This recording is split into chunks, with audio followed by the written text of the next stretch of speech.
नमस्कार दोस्तों, मैं आशुतोष आज आपके बीच अपने YouTube channel maths mastermind Ashutosh sir में आपका स्वागत करता हूं। आज भाई मैं आप लोग को रेशियो प्रोपोर्शन पढ़ाने जा रहा हूं। रेशियो प्रोपोर्शन गणित की जान है, पूरे अर्थमेटिक की ये जान है। हर टॉपिक का 1 से 2 सवाल रेशियो पे बनता ही बनता है। तो रेशियो प्रोपोर्शन बेस ऐसा है जिसको हम लोग को पढ़ना बहुत जरूरी है। अर्थमेटिक का ये जान है। और इसको पढ़ने से क्या होगा? इसको पढ़ने से हम लोग बैंक, एसएससी, रेलवे, इसके अलावा डिफेंस का कोई भी एग्जामिनेशन, सीडीएस, सीपीओ, सीपीएफ, उसके बाद नॉन टेक एयरफोर्स ग्रुप का, या इसके अलावा जनरल कंपटीशन में स्टेट सर्विसेज का भी एग्जाम हम लोग दे सकते हैं। तो बहुत ज़्यादा इंपॉर्टेंट टॉपिक है सर, और मैथ्स बहुत इंपॉर्टेंट होता है। इसलिए हम आपसे उम्मीद करेंगे कि पूरे लेक्चर में आप बने रहेंगे और पूरी तरह से इसको पढ़ाई करेंगे। तो मैं क्या पढ़ाऊंगा? मैं आपको पढ़ाऊंगा कॉन्सेप्ट। कॉन्सेप्ट से क्या होगा कि क्वेश्चन आपसे सही सही बनने लगेगा, क्वेश्चन में एक्यूरेसी डेवलप होगी। कॉन्सेप्ट पढ़ने से क्या होगा? क्वेश्चन एक्यूरेट बनने लगेगा। उसके बाद प्रैक्टिस। प्रैक्टिस से क्या होगा? सेल्फ स्टडी से, प्रैक्टिस करने से आपका स्पीड डेवलप होगा, और प्रैक्टिस से स्पीड डेवलप होगा, कॉन्सेप्ट से क्वेश्चन एक्यूरेसी डेवलप होगी। तो कॉन्सेप्ट प्लस प्रैक्टिस दोनों मिला के आपका क्या हो जाएगा? रिजल्ट। यानी कि आपसे क्वेश्चन में एक्यूरेसी आएगी, और आप जब सेल्फ स्टडी करेंगे, सेल्फ प्रैक्टिस करेंगे, तो इससे आपका स्पीड डेवलप होगा। तो दोनों मिला के आपका रिजल्ट आपके पास होगा। तो स्वाभाविक है सर कि रेशियो प्रोपोर्शन को आपको पढ़ना बहुत जरूरी है। तो चलिए स्टार्ट करते हैं। बिल्कुल बेसिक से हम लोग पढ़ेंगे। सबसे पहले हम लोग ये जानेंगे कि रेशियो प्रोपोर्शन है क्या। ठीक है, चलिए स्टार्ट करते हैं। तो सबसे पहले आपके सामने एक फॉर्मूला आया, एक रेशियो का डिफिनीशन आया। रेशियो किसे कहते हैं? वह गणितीय व्यंजक जो समान इकाई की दो असमान राशियों के बीच परस्पर संबंध को दर्शाता है, परस्पर संबंध को दर्शाता है, उसे क्या कहते हैं? रेशियो, अनुपात कहलाता है। इसे दो समान राशियों के बीच इस तरह से डिनोट किया जाता है, आपको दिखाया हुआ। जैसे अगर हम कहें कि अगर 4:8 कहा जाए, तो यह कहना बिल्कुल गलत होगा। रेशियो में हमको कहना होगा 1:2। अगर कहा जाए कि 5:15 होगा, तो यह भी कहना गलत होगा। हमको कहना होगा 1:3। तो रेशियो समझ में आया? रेशियो का मतलब क्या होता है? ए और बी के बीच तुलना। जैसे हम कहे जाए कि 3 किताब और 5 कॉपी, 3 किताब और 5 कॉपी का रेशियो, 3 किताब और 5 कॉपी का वैल्यू इक्वल है, तो किताब बटा कॉपी बराबर क्या होगा? 5/3। यानी एक किताब और एक कॉपी के जो मूल्य का रेशियो होगा 5 क्या होगा? 3। बात समझ में आई? तो ये हम लोग बात करेंगे रेशियो एंड प्रपोर्शन की। क्लियर है? तो चलिए अब हम लोग रेशियो एंड प्रपोर्शन, दूसरा टर्म हम बार बार बोल रहे हैं, प्रपोर्शन। प्रपोर्शन का मतलब क्या होता है? प्रपोर्शन का मतलब होता है समानुपात। दो राशि जब समान हो जाए, जब दो अनुपात समान हो जाए, एक दूसरे के बराबर हो, तो उसे क्या कहते हैं? समानुपात। नाम से क्लियर है, समानुपात किसे कहते हैं? आपको दिख रहा है। समानुपात को इस साइन से डिनोट करते हैं। ये साइन आया कहां से? हम यहां देखेंगे कि बराबर का साइन जब देते हैं तो यहां 4 पॉइंट डेवलप होता है, 1, 2, 3 और 1, 4। यही 4 पॉइंट जो है आपको प्रपोर्शन कहलाता है। क्या कहलाता है? प्रपोर्शन। जैसे यहां पर एक एग्जांपल दिया होगा, 3:4 का रेशियो 6 और 8 के रेशियो के बराबर है। तो 3:4 बराबर किसके है? 6:8। यही तो प्रपोर्शन है। तो 3/4 इज इक्वल टू 6/8। काटेंगे सर, तो ये 3/4 इज इक्वल टू 3/4। क्या सर सेम आया या नहीं है? तो यही कहलाता है क्या? प्रपोर्शन। दो इक्वल रेशियो कहलाता है क्या? प्रपोर्शन, समानुपात। चलिए अब हम लोगों ने कहा कि हमने अभी जस्ट बताया था आपको, क्या बताया था कि ए रेशियो बी का मतलब क्या होता है? A/B, जहां ए और बी का कॉमन फैक्टर क्या होगा? मतलब अगर 6:8 की बात की जाए, तो यहां कॉमन क्या है? दोनों में क्या कॉमन है? 2 कॉमन है, क्योंकि काटेंगे 2 से, तो 2 तिया 6 और 2 चक्के 8। यानी अब इन दोनों का कॉमन क्या है? दोनों में क्या कॉमन है? 1। 3 को करेंगे तो 3 × 1, और 4 को करेंगे तो 2 × 2 × 1। तो हम कह सकते हैं कि दोनों में कॉमन कौन है? 1। बात समझ में आई? तो जब दो राशियों में जैसे 5 और 15 कहा जाए, तो ये भी गलत होगा। यहाँ कॉमन रेशियो 5 हो रहा है, हमको काटेंगे तो 1 क्या होगा? 3। तो जब वैसा क्या होता है? A/B का मतलब क्या होता है? A/B, जहां A और B का कॉमन फैक्टर क्या होगा? अब हम लोग बात करते हैं समानुपात। हमने कहा जब ए और बी का अनुपात सी और डी के अनुपात के समान हो जाए तो इसी को क्या कहते हैं, समानुपात। जैसे देखो आप समझोगे A ratio B is equal to C ratio D. A और बी का जो रेशियो है वो सी रेशियो डी के बराबर है। तो इसको हम लोग क्या कर सकते हैं, A ratio B proportion C ratio D. यही तो प्रपोर्शन है, इज इक्वल टू का साइन जो है ये 4 पॉइंट को डेवलप करता है। तो हाँ, इसको कहते हैं फर्स्ट प्रपोर्शन, ये सेकंड प्रपोर्शन, ये थर्ड प्रपोर्शन और ये फोर्थ प्रपोर्शन। तो ए रेशियो बी का मतलब क्या होता है, ए बाई बी, और सी रेशियो डी का मतलब क्या होता है, सी बाई डी। अगर क्रॉस करेंगे तो ए डी और बी सी क्या हो जाएगा, बराबर। ए डी और बी सी क्या हो जाएगा, बराबर। तो यहां पर हमने लिखा भी है कि ए डी और बी सी क्या है, बराबर।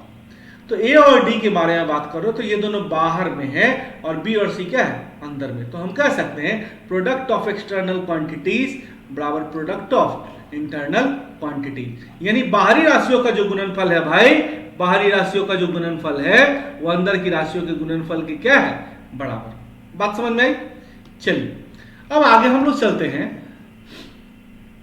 चतुर्थ समानुपात। अभी जस्ट आपको बताया first proportion, second proportion, third proportion, fourth proportion.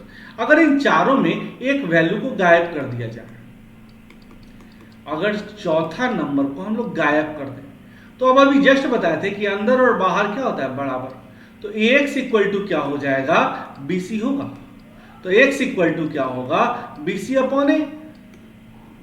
तो ये चतुर्थ समानुपात का फार्मूला हुआ। फोर्थ प्रोपोर्शन का फार्मूला आपके सामने ये रहा, बीसी बाई क्या, ए। इसी तरह से हम लोग थर्ड प्रोपोर्शन के बारे में जान सकते हैं। देखो थर्ड प्रोपोर्शन के पहले हम लोग मिड प्रोपोर्शन देख लेते हैं। मिड प्रोपोर्शन बी को हम लोग क्या कहेंगे, मध्य। अगर हम बात करते हैं ए बी सी में, तो अगर हम बी को गायब कर लें, बी को क्या कर लें, गायब। तो अब गायब कर लिए तो ए का रिलेशन किसके साथ बनाएंगे, एक्स के साथ। उसी तरह से एक्स का रिलेशन किसके साथ बनाएंगे, सी के साथ। तो अंदर की राशि का जो प्रोडक्ट है और बाहर की राशि का जो प्रोडक्ट है बराबर हो जाएगा। तो एक्स स्क्वायर बराबर क्या होगा, ए सी। तो एक्स बराबर क्या होगा, रूट अंडर ए सी। क्लियर। तो इसको हम यहां पर लिखे होंगे मिड प्रपोर्शन का फॉर्मूला, रूट अंडर ए सी। अगर इसी क्वेश्चन में अगर एग्जाम में आ जाए कि 4 और 16 का मिड प्रपोर्शन निकालना है, तो मिड प्रपोर्शन कैसे निकालेंगे, रूट अंडर 4 गुना 16, तो रूट अंडर 64, इसका वर्गमूल क्या हो गया, 8। अगर आप कहेंगे नहीं सर बेसिक से बनाइए, तो 4x और हम क्या मानेंगे, 16। तो 4 का रिलेशन किसके साथ बनाएंगे, x के साथ, और x का रिलेशन किसके साथ बनाएंगे, 16 के साथ। बोल भाई, अंदर बराबर बाहर, अंदर बराबर बाहर, तो एक्स स्क्वायर बराबर 16 गुना 4, तो एक्स बराबर रूट अंडर 64, इसका वर्गमूल क्या निकल गया, 8। इसी को तो कहते हैं मिड प्रपोर्शन। क्या कहते हैं, मिड प्रपोर्शन। बात समझ में आई। चलो अब हम लोग थर्ड प्रपोर्शन के बारे में बात करेंगे। ए बी सी का थर्ड प्रपोर्शन क्या हुआ, ए बी सी आपके सामने लिख दी। अगर तीसरे नंबर को हम लोग गायब कर दें, ए बी और तीसरा नंबर हम गायब कर दें, तो ए का रिलेशन पहले किससे बनाओगे, बी के साथ। उसी तरह से फिर बी का रिलेशन किससे बनाओगे, एक्स के साथ। एक्स तो थर्ड है ना, तो अब अंदर बराबर क्या होगा, बाहर। प्रोडक्ट ऑफ एक्सटर्नल क्वांटिटीज बराबर प्रोडक्ट ऑफ इंटरनल क्वांटिटी। तो एक्स इक्वल टू क्या होगा, बी स्क्वायर। तो एक्स बराबर क्या होगा, बी स्क्वायर बाई ए। तो ये थर्ड प्रोपोर्शन का फॉर्मूला हो गया। तो हम अभी धीरे धीरे करके आपको फॉर्मूला हम डिस्कस करते जा रहे हैं। आ रही है बात समझ में आ रहा है। चलो तो कुछ नहीं है सर, बस हम केवल कॉन्सेप्ट दे रहे हैं, कॉन्सेप्ट समझो। चलो अब एक आता है कंपोनेंडो डिविडेंडो। कंपोनेंडो डिविडेंडो क्या होता है, नाम से ही क्लियर है। कंपोनेंडो डिविडेंडो, योग और अंतर, योगांतर इसको बोलते हैं। क्या बोलते हैं, योगांतर।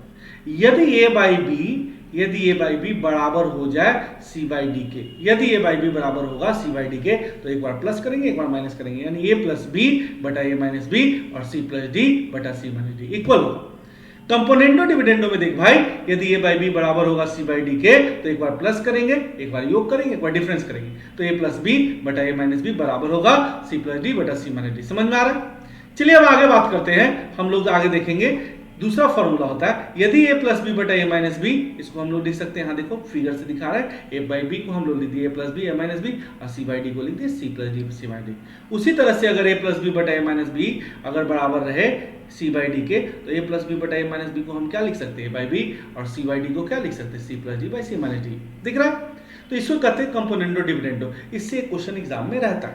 एक छोटा सा एग्जांपल हम आपको दे देते हैं, a प्लस बी बटा a माइनस बी बराबर 5/3 दे दे और आपसे पूछ दे कि a और b का रेशियो कैसे फाइंड करेंगे, तो बोलो बनेगा कि नहीं बनेगा? बस कंपोनेंडो डिविडेंडो लगा लो।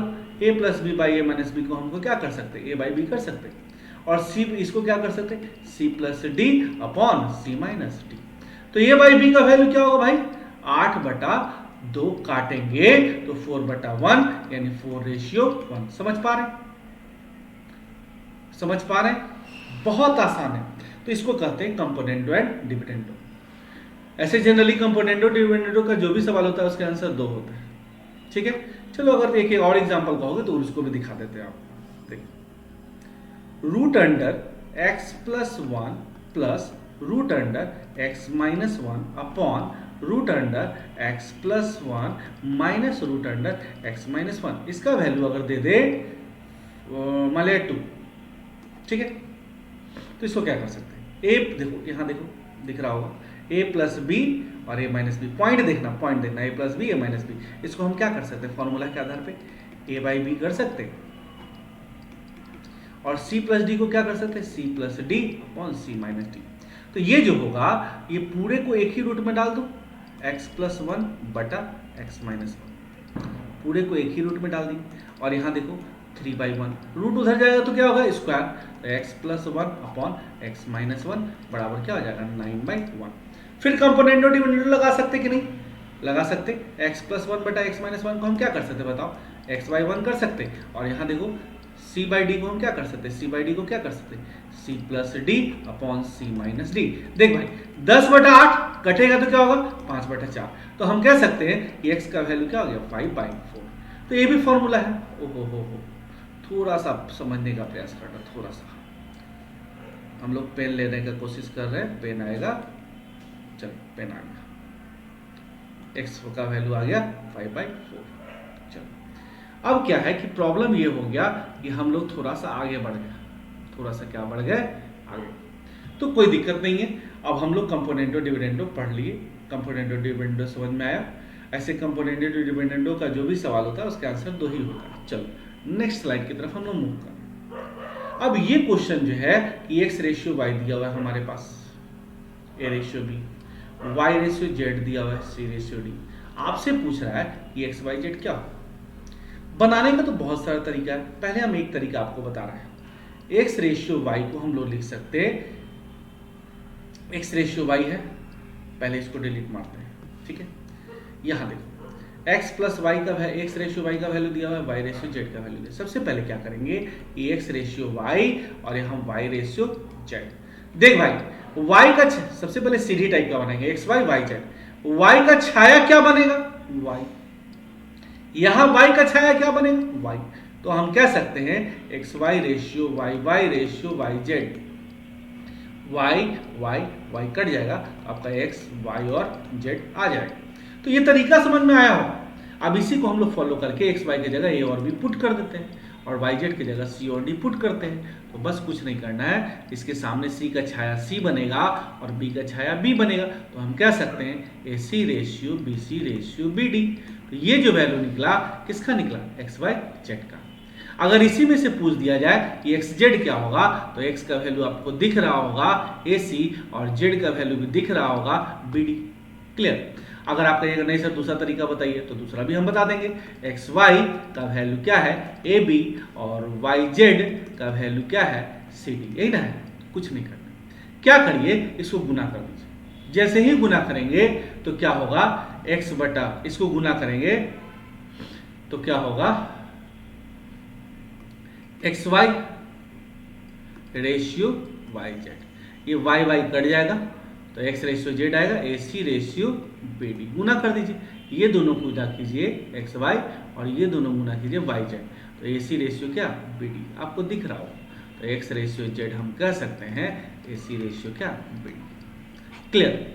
चलिए अब इसी तरह से अगर मान लिया जाए ज़्यादा वैल्यू रहे तो बनेगा कि नहीं बनेगा, बिल्कुल बनेगा। सेम पैटर्न सीधी नुमा आकृति हम बनाएंगे। ए देख भाई थोड़ा सा प्रयास करना, थोड़ा सा बटन टिपा गया है, देखो A रेशियो बी, देखो A ratio B ratio C ratio D. केवल सीधी नुमा आकृति बना दो, आपका काम हो जाएगा। चलो तो यहाँ पर इसका रेशियो के सामने बी लिख दिए और सी के सामने हमने क्या लिखा सी के सामने क्या लिखेंगे सी, और सी के सामने क्या लिखेंगे सी। देखो बी के सामने क्या लिखेंगे बी, और बी के सामने क्या लिखेंगे बी। अब गुना करो, ए बी सी छाया तो वही ना बनेगा, बी बी सी और बी सी डी। तो बी सी और बी सी, हम लोग कहते हैं कि जो बी सी बनता है ना वो उड़ा दो, तो ए बी सी डी का वैल्यु निकल जाएगा। इसी पैटर्न को अगर हम लोग फॉलो करें, यहाँ पर देखो हम लोग लिखेंगे, देखना ऊपर में लिख रहे हैं पी क्यू आर एस और के एन, केवल सीधी टाइप का बना लिया। अब देखो आर का छाया क्या बनेगा आर, एस का छाया क्या बनेगा एस, के का छाया क्या बनेगा के का छाया क्या बनेगा के, यहाँ क्यू का छाया क्यू, एस क्यू का छाया क्यू। तो हम कह सकते हैं पी आर के रेशियो क्यू आर के ratio Q S M ratio Q S के रेशियो क्यू एस एम। तो इस सर ये ए बी सी डी का वैल्यू निकल गया। अब बोलिएगा सर इसका स्क्रीनशॉट जरूर ले लेना, नहीं तो कॉपी लेके पेन लेके बैठो तभी सीख पाओगे। चलो अब कहोगे सर उसका ए रेशियो डी निकालना है, तो ए रेशियो डी तो यहीं से हमको दिख रहा है। अगर ए का वैल्यू की बात की जाए तो हमको यहीं से दिख रहा है, और डी के वैल्यू की बात की जाए तो वो भी हमको यहीं से दिख रहा है। लेकिन आप कहिएगा सर नहीं सर ए रेशियो डी बताइए दूसरा तरीका से, तो हम बताते हैं। कुछ नहीं करना है, केवल क्या करना है गुना करना है, केवल क्या करना है गुना करना है। किसको गुना करना है, इसको गुना कर दीजिए, इसको गुना कर दीजिए, तो क्या होगा ए बी सी और बी सी डी। यहाँ क्या होगा पी आर के, गुना करिए, किसको गुना करना है पी आर के, और यहाँ गुना कर दीजिए क्यू एस एम। तो देखो बी सी कट जाएगा, तो ये रेशियो डी आपके पास होगा पी आर के रेशियो क्यू एस एम। बात समझ में आई? तो ये एक पैटर्न हो गया जो आपको समझ में धीरे धीरे आ रहा हो। चलिए नेक्स्ट क्वेश्चन आपके सामने इस तरह का रहता है। ये पैटर्न है बहुत इंपॉर्टेंट है, इसको स्टार मार्क कर लीजिए, बहुत इंपॉर्टेंट है। अगर बात की जाए ax equal to B Y equal to G Z, तो हम लोग एक्स वाई जेड कैसे निकालेंगे, तो x निकालना है, y निकालना है और z निकालना है। अगर x निकालना है तो x वाले को छिपाएंगे और इसका कॉफिशिएंट गुना करेंगे। अगर y निकालना है तो y वाले को छिपाएंगे और x का कॉफिशिएंट क्या था a और z का कॉफिशिएंट क्या था c, गुना करेंगे। अगर z निकालना है तो z को छिपाएंगे, y का कॉफिशिएंट और इसका कॉफिशिएंट गुना करेंगे a b। ठीक है, जिसको निकालना है उसको छिपा देंगे और बाकी दोनों के कॉफिशिएंट से मल्टीप्लाई करेंगे। देखो अगर x निकालना है तो x का वैल्यू निकालना है, x को छोड़ दीजिए, बाकी दोनों को गुना कर दीजिए, x को छोड़ दीजिए, बाकी दोनों को गुना कीजिए। अगर y निकालना है तो y को छोड़ दीजिए, बाकी दोनों को गुना कीजिए। क्लियर। अगर z निकालना है तो z छोड़ दीजिए, बाकी इस दोनों का कॉफिशिएंट को गुना कीजिए ab। बात समझ में आई? तो ये हो गया x y z का वैल्यू। आप कहिएगा सर नहीं सर दूसरा तरीका बताइए, बेसिक बताइए, तो बेसिक भी हम बता सकते हैं, कहीं कोई दिक्कत नहीं। x equal to B Y बराबर सी जेड बराबर हम लोग क्या मान लेंगे, 1 मान लो या k मान लो, हम लोग 1 मान लिए। तो इसको अगर इक्वेट करेंगे तो x इक्वल टू क्या होगा 1, तो x इक्वल टू क्या होगा 1/a। तो बी वाई बराबर अगर 1 लेते हैं तो y बराबर क्या होगा 1/b। सी जेड बराबर 1 लेते हैं तो z बराबर क्या होगा 1/c। अगर बात की जाए x ratio y ratio z, तो 1/a 1/b 1/c। देखने में अच्छा नहीं लग रहा है, नीचे कैल्शियम से गुना कीजिए, abc से गुना करेंगे, 1/a into abc, 1/b into abc, 1/c into abc। Clear. तो यहाँ b से a कटेगा, b से b कटेगा, c से c कटेगा। हम कह सकते हैं देखो 1/a इंटू abc था, 1/b इंटू abc था, 1/c इंटू abc था। तो अब क्या करेंगे, सी सी काटेंगे, बी बी काटेंगे, ए काटेंगे, तो हम कह सकते हैं B C ratio A C ratio A. तो ये थोड़ा लंबा हो गया, बेसिक हो गया, लेकिन हमने शॉर्टकट दे दिया जो आपके लिए सफिशिएंट है। चलिए अब इसी तरह से हम लोग आगे चलेंगे। आगे नेक्स्ट क्वेश्चन आपके स्क्रीन पे ये रहा। देखो ये मेरा छुटवा आ गया है साथ में, नहीं तो थोड़ा सा बैठ के पढ़ना चाह रहा है, बाद में पढ़ लेंगे हम लोग, थोड़ा सा छोटू बाद में, देखो ध्यान दो। अब देखो इसको हम लोग कैसे बनाएंगे, समझने का प्रयास करना कि x 1400 रुपए को मान लिया जाए, क्वेश्चन है आपके सामने कि x रुपए को डिस्ट्रीब्यूट करना है किसमें, ए और बी में। तो फर्स्ट पार्ट निकालना है, तो x रुपए absolute term by respective ratio, इसके रिस्पेक्ट में रेशियो a प्लस बी, और जिसका वैल्यू निकालना है उससे गुना। अगर सेकंड पार्ट निकालना है तो x रुपया और बाय ए प्लस बी, और दूसरा भाग निकालना है तो b से गुना। तो absolute term by respective ratio into जिसका वैल्यू निकालना है। तो अब हम बात करते हैं, देखो 1400 रुपया किस में बांटना है, आपको 5:7 में बांटना है। 5 रेशियो मान लिया जाए कि इसको रहने दो, इसको हम डिलीट करते हैं, एक और अपने मन से लिखते हैं कि मान लिया जाए कि 1200 रुपया है और इसको 7:5 में बांटना है। किस रेशियो में बांटना है, 7:5। किसमें किसमें बांटना है, ए और बी। कैसे बांटेंगे, तो फर्स्ट पार्ट अगर निकालना, अगर ए का वैल्यू फाइंड करना है तो absolute term 1200 by respective ratio 7 + 5, और जिसका वैल्यू निकालना है उससे गुना। तो हम कह सकते हैं कि इसका वैल्यू क्या हो जाएगा, 700। अगर बी का वैल्यू फाइंड करना है तो 1200 रुपया बाय 7 + 5 × 5, तो हम कह सकते हैं इसका वैल्यू कितना, 500 रुपया। तो ये तरीका तो सही है, लेकिन इसको और दूसरे तरीके से बनाते हैं। देखो आपको क्या पूछ रहा है, 1200 किस रेशियो में बांटना है, 7:5। तो हम कह सकते हैं कि 7 × 5 12 का वैल्यू 1200, 1 का वैल्यू 100, तो 7 का वैल्यू 700 और 5 का वैल्यू 500। तो क्या बात समझ में आ रही है, 700 और 500 इस तरह से करके हम लोग आराम से इसको कर पाएंगे, कहीं कोई दिक्कत नहीं है। तो चलिए हम लोग आगे चलते हैं। देखिएगा एक स्क्रीन पे आपके क्वेश्चन ये रहे, जैसे क्वेश्चन है, ध्यान देना क्वेश्चन क्या है कि 1400 रुपए को डिस्ट्रीब्यूट करना है, 1400 को किसमें डिस्ट्रीब्यूट करना है, ए बी और सी। मान लिया इसको बांट रहा है 2:5:7। तो कैसे बनाएंगे, अगर मान लिया जाए ए का वैल्यू फाइंड करना है तो बताओ, अभी जस्ट बताए थे 1400 बाई 2 + 5 + 7 × 2 कैलकुलेट करेंगे तो 200 आ जाएगा। अगर b का वैल्यू फाइंड करना है तो 1400 बाय 2 + 5 + 7 × 5, ये 500 आ जाएगा। और अगर c का वैल्यू निकालना है, बोल भाई, अगर c का वैल्यू निकालना है,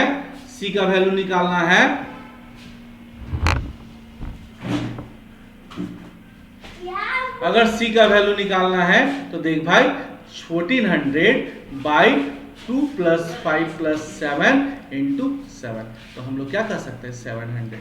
तो आप बात समझ में आ रहा होगा, लेकिन इतना करने का जरूरत नहीं है, इसको हम लोग डायरेक्ट भी कर सकते हैं। देखिए कैसे, 1400 को डिस्ट्रीब्यूट करना था, किसमें डिस्ट्रीब्यूट करना था, आप बताओ, ए बी और सी, 2:5:7।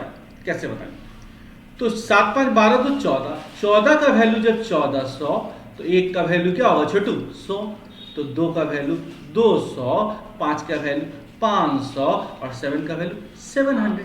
तो क्या 200 500 700 क्लियर है, कहीं कुछ नहीं है, आराम से हम लोग कर पा रहे हैं। चलिए अब देखिए एक क्वेश्चन आ रहा है आपके सामने, एक पैटर्न है, यहाँ पर देखो लिखा हुआ है, यदि दो संख्याओं में प्रत्येक में समान अंक बढ़ाया जाए या घटाया जाए तो आनुपातिक अंतर समान करने के लिए नीचे के अंतर से ऊपर और ऊपर के अंतर से नीचे गुना करते हैं।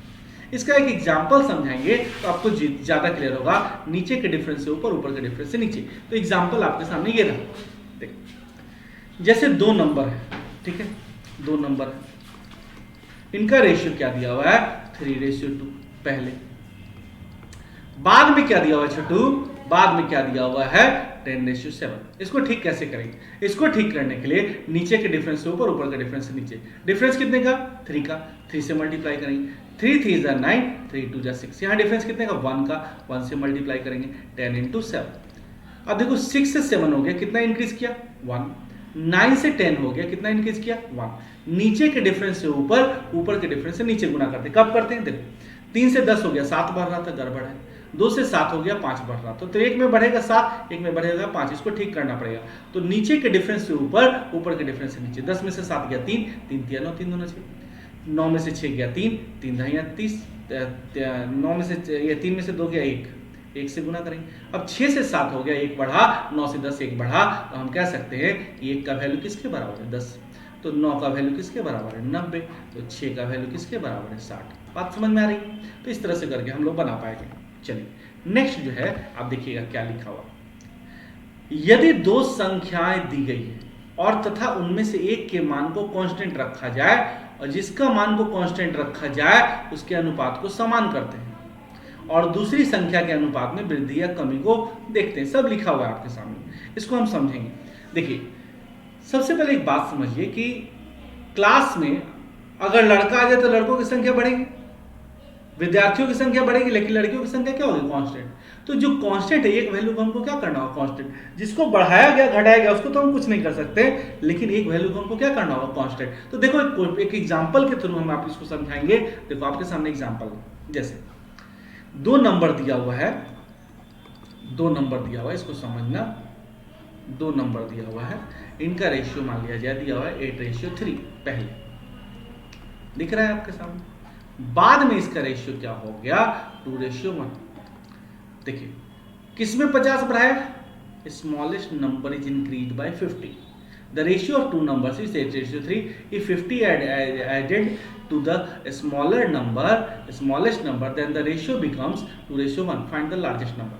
तो इसमें 8 और 3 में स्मॉलेस्ट कौन है 3, किसको बढ़ाएगा छोटी संख्या को, बड़ी संख्या को क्या करना होगा सेम। ये 8 है, इसको 8 बनाने के लिए किससे मल्टीप्लाई करेंगे बताओ, किससे मल्टीप्लाई करेंगे, तुम खुद बता सकते हो 4 से।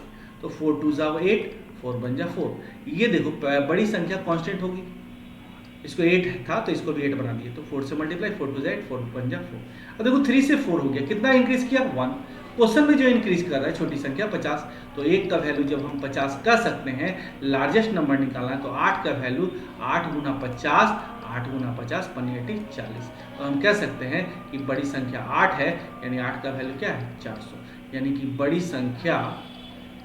संख्या की बात की जाए, बड़ी संख्या लार्जेस्ट नंबर की बात की जाए तो 400। बात समझ में आया? कुछ नहीं है भाई, ये कॉन्सेप्ट हम डेवलप कर रहे हैं। अगर आप कॉन्सेप्ट सीख गए ना तो किसी भी प्रकार के क्वेश्चन को आप लोग सीख पाए। तो पहले कॉन्सेप्ट, फिर धीरे धीरे डेवलप करेंगे। हम पूरा टॉपिक पढ़ा रहे हैं। देखो 2 बर्तन के दूध और को मिलाकर एक तीसरे बर्तन में डाला जाता है, तो नए बर्तन में दूध और पानी का अनुपात क्या होगा। इस प्रकार के मिश्रण को पहले बर्तन के दोनों, इस प्रकार के प्रश्न को के लिए पहले दोनों बर्तन में उपस्थित दूध और पानी के योग को समान करते हैं। उसके बाद दूध या पानी के अनुपात को एक साथ करेंगे और दूध के अनुपात को एक साथ और पानी के अनुपात को एक साथ करके जोड़ के नया अनुपात बनेंगे। ये पैटर्न आपको समझ में आ जाएगा। लेकिन यहाँ पर कॉन्सेप्ट समझो क्या कहना यह है कि 2 व्यक्ति कब मिलता है, जब दोनों का गुण और नेचर सेम होता है। अगर एगो बहुत अमीर दोस्त एगो गरीब दोस्त, दोस्ती होगा नहीं। दोस्ती कब होगा, जब दोनों सेम वेराइटी का। अब आप कहेंगे नहीं सर कृष्ण सुदामा वाला, तो कृष्ण और सुदामा में भी प्रॉब्लम आया था। आपको याद होगा कि सुदामा को कृष्ण के पास जाने में भी समस्या हो रही थी। वो सोच रहा था कि वहां जाए या ना जाए। तो कहने का मतलब ये है भाई कि अगर सेम क्वालिटी हो, मेरे पास 1000 रुपये, आपके पास 100 रुपये, पार्टनरशिप करोगे? नहीं होगा। पार्टनरशिप कब होगा, जब दोनों का गुण और नेचर क्या होगा सेम। कहने का मतलब लोहे वाला बर्तन मिट्टी के बर्तन को कह रहा है कि हमारा साथ चलो नदी पार करवा दे क्या? नहीं ना। तो बस समझने की बात यही है कि बहुत अमीर दोस्तों, तो अमीर के साथ हमेशा रहना पॉसिबल नहीं है, क्योंकि मान लिया डेली वही खर्चा करेगा तो तुमको खराब लगने लगेगा। ये डेली मान लिया कि कभी तो तुमको भी तो लगेगा कि नहीं वो बार बार खर्च कर रहा है, हम नहीं कर रहे। तो इस तरह से ऐसा पैटर्न डेवलप होना चाहिए कि 2 व्यक्ति में तभी दोस्ती होता है जब दोनों का गुण और नेचर क्या होता है सेम। नहीं तो दोस्ती बहुत दिन तक नहीं चल पाएगी। क्लियर? तो इस बात को समझिए। चलिए इसी कॉन्सेप्ट के आधार पर हम आपको एक क्वेश्चन समझाने जा रहे हैं। देखना, एक बर्तन में 2 बर्तन है जिसमें दूध और पानी का अनुपात दिया हुआ है 3:2। दूसरे बर्तन में दूध और पानी का अनुपात 5:3। दोनों को मिलाकर एक नए बर्तन में डाला जाए तो दूध और पानी का अनुपात क्या होगा। हमने क्या बताया, 2 व्यक्ति तभी मिलता है जब दोनों का गुण और नेचर क्या होता है सेम। यहाँ 3 2 5 रुपया है और यहाँ 5 3 8 रुपया, क्या दोनों सेम है? नहीं। अब देखो यहाँ पर हम बात करते हैं, यहाँ पर कितना है 3:2। बट यहाँ पर क्या है 5:3। यहाँ टोटल क्वांटिटी कितना है 8, यहाँ टोटल क्वांटिटी 5। क्या 8 और 5 दोनों सेम है? नहीं ना है। तो क्या करेंगे, पहले इसको सेम करेंगे। 8 से इसको मल्टीप्लाई कर दो, 8 तिया 24, 8 दूना 16। अब ये टोटल हो गया 40। ये टोटल 5 था ना, 5 से मल्टीप्लाई करो, 5 पचे 25 और 5 तिया 15। अब ये भी हो गया 40, ये भी 40, ये भी 40 सेम हो गया। कुछ नहीं करना है, दूधवा एक जगह जोड़ दो, अब पनिया एक जगह जोड़ दो, बस हमारा काम तो यहीं पे हो जाएगा।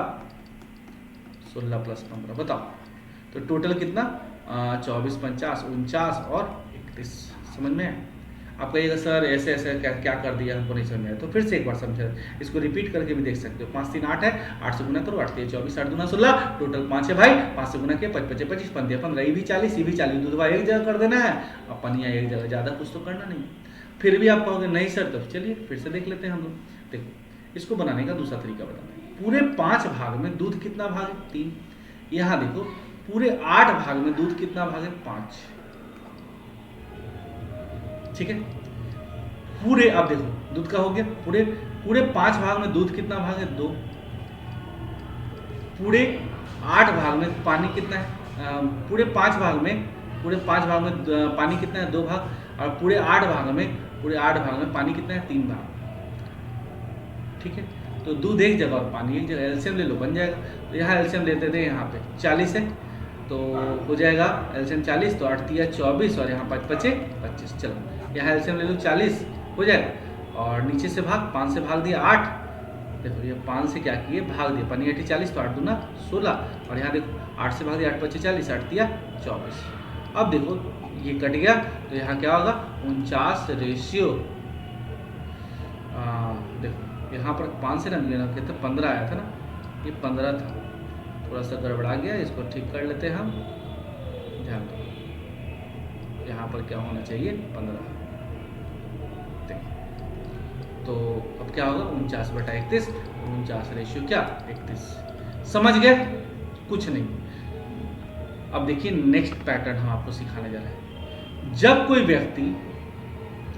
कोई व्यक्ति अपने सामान को क्रय मूल्य पर बेचने की घोषणा करता है और पानी मिलाकर बेचता है, इस तरह X% लाभ होता है। तो इस तरह के प्रश्न को बनाने में जो लाभ होता है वह पानी के कारण होता है। लाभ क्यों होता है? पानी मिलाने के कारण, क्योंकि कॉस्ट प्राइस पर सेल करता है। और प्रॉफिट क्या होता है X%। प्रॉफिट कैसे हो जाएगा? कॉस्ट प्राइस पर सेल करेगा फिर भी प्रॉफिट हो रहा है, क्यों? क्योंकि पानी मिला रहा है। तो इस तरह पानी का कोई मूल्य नहीं होता है। आप कहिएगा सर बिस्लरी का मूल्य होता है, ये ना बोलिएगा। नहीं, बिस्लरी का मूल्य नहीं होता है, उसका मैन्युफैक्चरिंग कॉस्ट होता है। क्या क्या होता है उसमें? बोतल का कॉस्ट होता है, लेबर कॉस्ट होता है, प्यूरिफाइंग कॉस्ट होता है, सारा। उसके बाद जो होलसेलर होता है उसका कॉस्ट होता है। सब मिलाने के बाद आपका रेट बढ़ता है। पानी का कोई कॉस्ट नहीं होता है, क्योंकि 70% पार्ट पे तो पानी है। अंत में जो लाभ का प्रतिशत होता है वही पानी की मात्रा को दे सकता है। दुनिया का कोई भी चीज अपने आप में 100% होता है। ये बहुत इंपॉर्टेंट बात है। दुनिया का कोई भी चीज अपने आप में कितना परसेंट होता है? 100%। कंपेयर टू अदर्स परसेंटेज बढ़ता है या घटता है?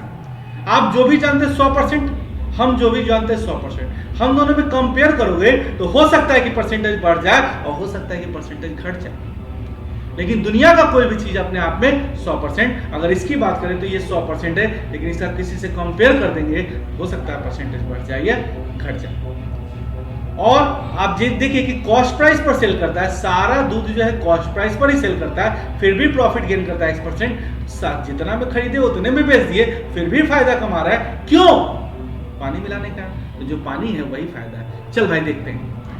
तो यहाँ देखो एक क्वेश्चन के माध्यम से, एग्जाम्पल के माध्यम से समझाएंगे। कोई व्यक्ति क्रय मूल्य पर दूध बेचने की घोषणा करता है। कहता है कि पर्सन अनाउंस करता है कि to sell the milk at cost price. कहता है कि मैं कॉस्ट प्राइस पर दूध बेचूंगा। But he mix water and makes a profit of 25%। Profit क्यों प्राप्त होता है 25%? क्योंकि पानी मिलाता है। तो जो पानी है वही ना प्रॉफिट है। तो चलिए दूध की बात करें और पानी की बात करें तो आप बता सकते हैं कि दुनिया का कोई भी चीज अपने आप में 100%। कितना परसेंट प्रॉफिट होता है? 25%। क्यों होता है? क्योंकि पानी मिलाने का, तो वही तो पानी है। तो दूध और पानी की बात की जाए तो हम कह सकते हैं वो रेशियो क्या। चलो नेक्स्ट एग्जांपल हम लोग समझेंगे, समझने का प्रयास करना। देखो भाई कांस्टेंट का अर्थ होता है कि वह कभी नहीं बदलेगा। जो पदार्थ या वस्तु कांस्टेंट होता है उसकी मात्रा या प्रतिशत को ध्यान में रखकर प्रश्न को आसानी से बनाया जा सकता है।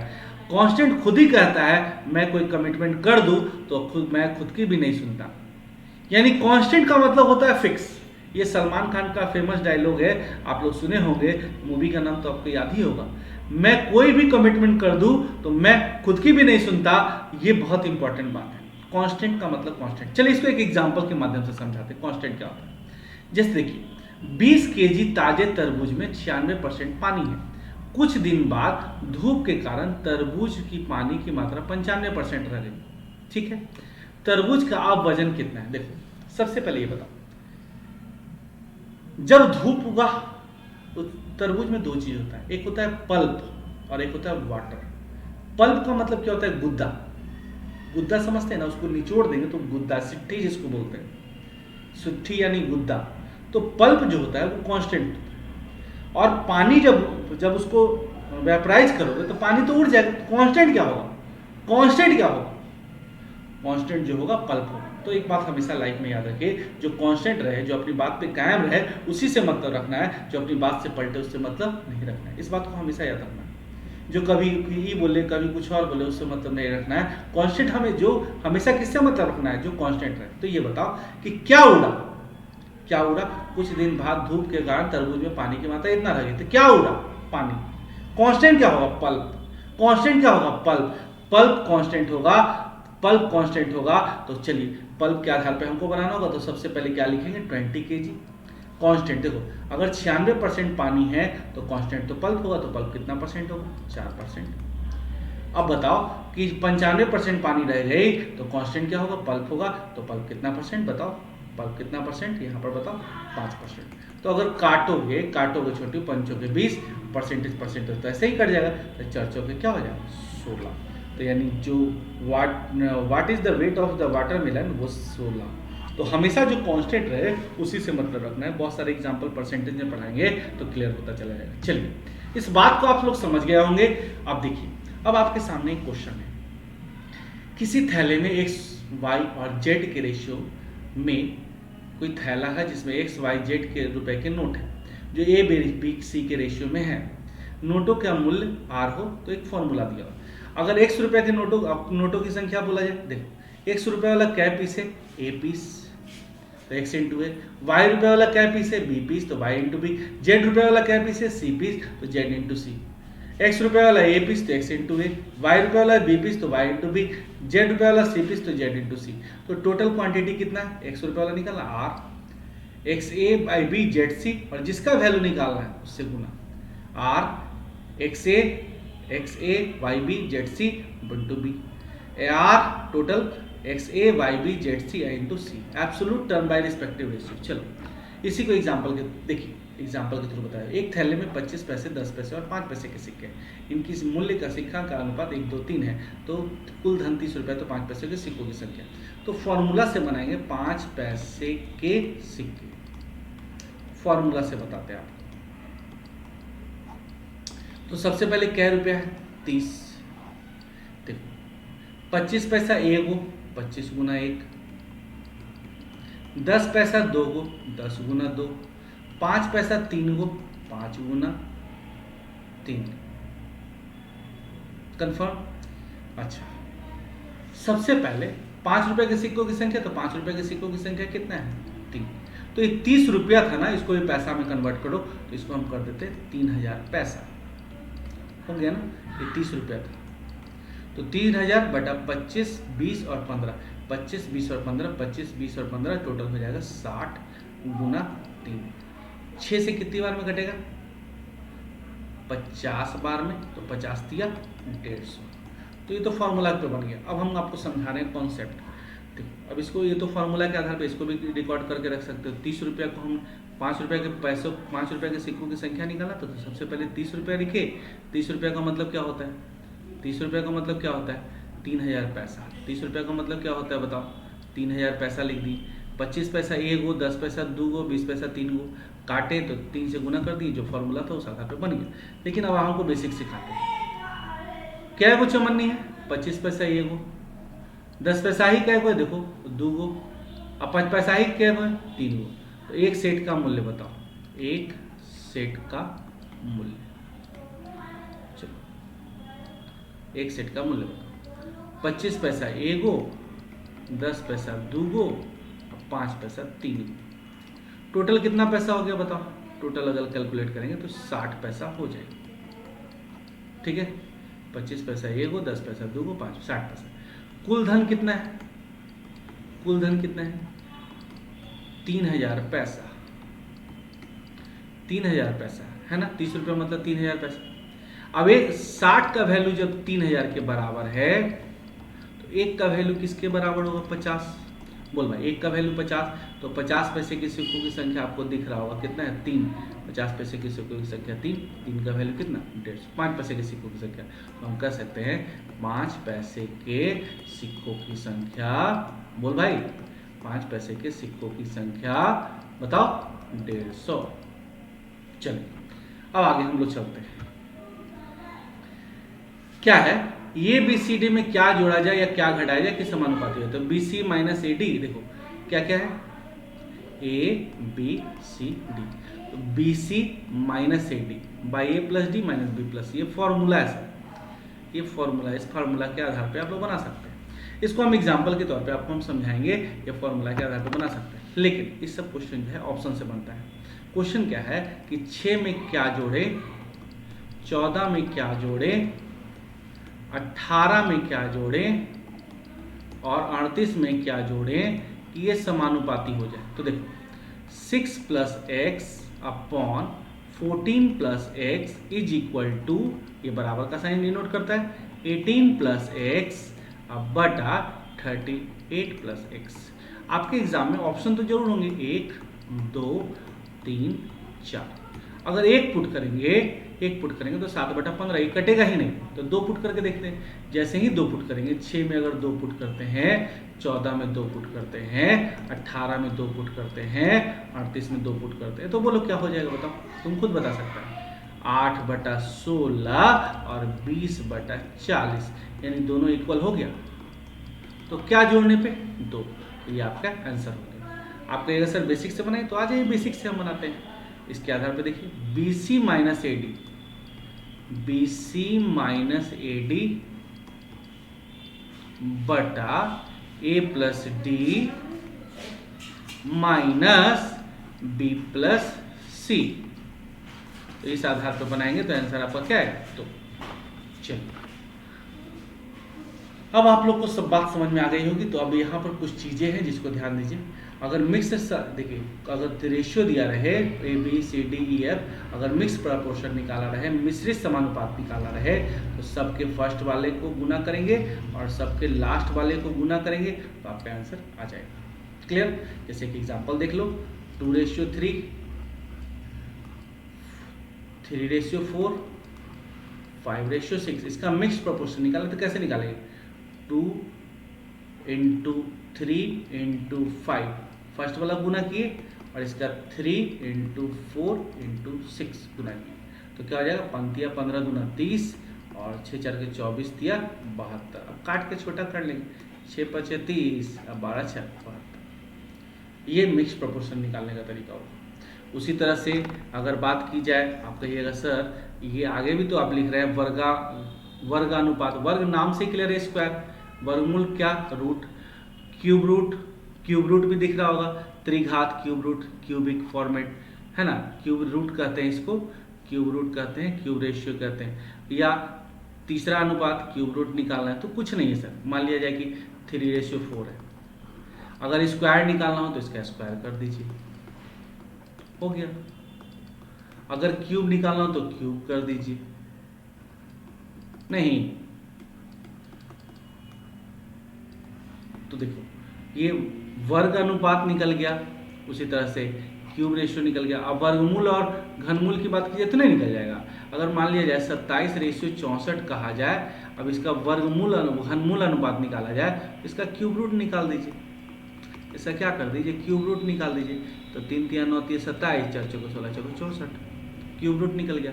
अगर यही मान लिया जाए 16:25 रहे और वर्गमूल निकालना है, यहाँ देखो दिख रहा होगा, वर्गमूलानुपात निकालना है, तो क्या करना है, इसको रूट कर देना है। रूट कर देंगे तो आपका काम हो जाएगा, यानी 4:5। तो मिक्स निकालना है तो सबका फर्स्ट गुना कीजिए, सबका लास्ट गुना कीजिए। अगर वर्गमूल निकाला है तो वर्ग निकालना है, स्क्वायर कर लीजिए। क्यूब निकालना है, क्यूब कर दीजिए। अगर स्क्वायर रूट निकालना है तो स्क्वायर रूट कर लीजिए। क्यूब रूट निकालना है, क्यूब रूट कर लीजिए। तो ये क्यूब रूट स्क्वायर रूट यही है वर्ग, ठीक है। चलिए, इसमें ज़्यादा दिमाग लगाने वाली बात नहीं। तो इस तरह से आप लोगों ने सारी बात को समझ लिया। इसके लिए बहुत बहुत धन्यवाद। इतना देर तक आप लोग बने रहे, इससे आपका रेशियो का कॉन्सेप्ट क्लियर हो गया और रिजल्ट तो आपको आना है। इस तरह से करके मैं कोशिश करूंगा कि आपके लिए और भी वीडियो लेके आऊं। Thank you very much. Maths mastermind Ashutosh sir, बस आपसे एक अनुरोध है, एक कहिए कि बड़े भाई की तरह इसको लाइक कर दीजिएगा, शेयर कर दीजिएगा, सब्सक्राइब कर दीजिएगा, ठीक है। क्योंकि ये मेहनत मैंने आपके लिए ही किया है, आपका रिजल्ट आपके पास होगा। थैंक यू वेरी मच, ठीक है।